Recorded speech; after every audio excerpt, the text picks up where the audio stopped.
السلام عليكم ورحمة الله تعالى وبركاته. بزاف ديال التلاميذ كيمشيو غالطين وكيوقعوا في واحد الفخ كبير بزاف وكيمشيو ليهم النقط. غنهضر لك على واحد السؤال فخ بياج غادي يجيكم ساهل الا دويت عليه.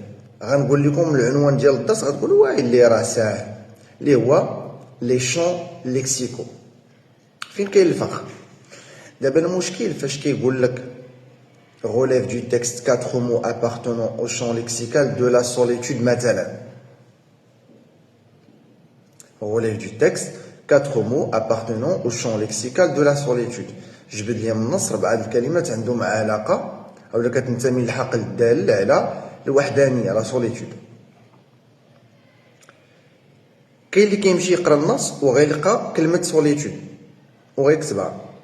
يعني شحال خاصك 3 د الكلمات اخرين كتقلب عليهم كتلقاهم. ما غيعطيكش نقطه كامله، ما غيعطيكش نقطه، غيعطيك 0.75 وغيحيد لك ديك الكلمه ديال لا سوليتود، غيحيدها لك ما غيحسبهاش، حيت هو قال لك اعطيني 4 الكلمات عندهم علاقه بلا سوليتود، ما تعاودش ليا كلمه لا سوليتود، اعطيني 4 الكلمات اخرين.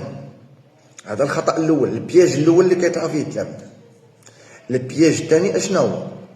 فاش كيقول لك اعطيني 4 الكلمات كتنتمي للحقل الدال على ماتير لا سوليتود وانت شويه فاهم شويه تبارك الله عليك، الله يعطيك الصحه، كتمشي للنص وكتلقى 10 وكدير راسك فاهم وكتكتب ليه دوك ال10 كاملين كتحطهم ليه تما، كتقول ليه بالعاني، كتقول ليه زعما اختار منهم انت دوك ال4 اللي بغيتي، راني انا فاهم عارف.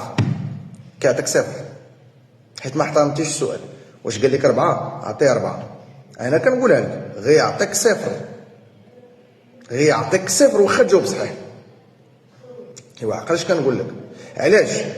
لان تخيل معايا دابا انت عطيتيه 10، غير تخيل معايا عطيتيه 10 وقال لك هو 4 وزدتي انت 6 اخرين وهذوك 6 اخرين كلهم خطا وعندك 4 صحاح.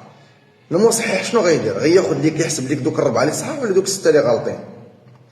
غتجي تناقش معاه غتقول ليه لا استاذ راه عندي انا 4 صحاح، غيقول لك لا انا بغيت ناخذ لك دوك الغالطين، عندك باش تشدو؟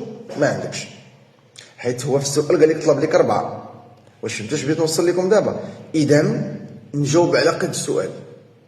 انا كنقولها لكم باش تفاداو طيحوا في دي بياج. وهذا الشيء راه ما كينطبقش غير على لو شون ليكسيكال، كينطبق على الاسئله كاملين. ما نكونش في ديك الشجاعه وداك الحماس الزايد، راني انا دغيا فهمت وراه جاني داكشي زوين وساهل وغادي ننزل على الورقه وما نوقفش وسير على الله. خطا كبير هذا كديرو. جاوب على قد السؤال، غلط فيه ولا صحح ولا يكون عندك صحيح، المهم جاوب على قد السؤال، ما ديباسيش. هادشي نقدر نقول لكم، ونتلاقاو في فيديو مقبل ان شاء الله.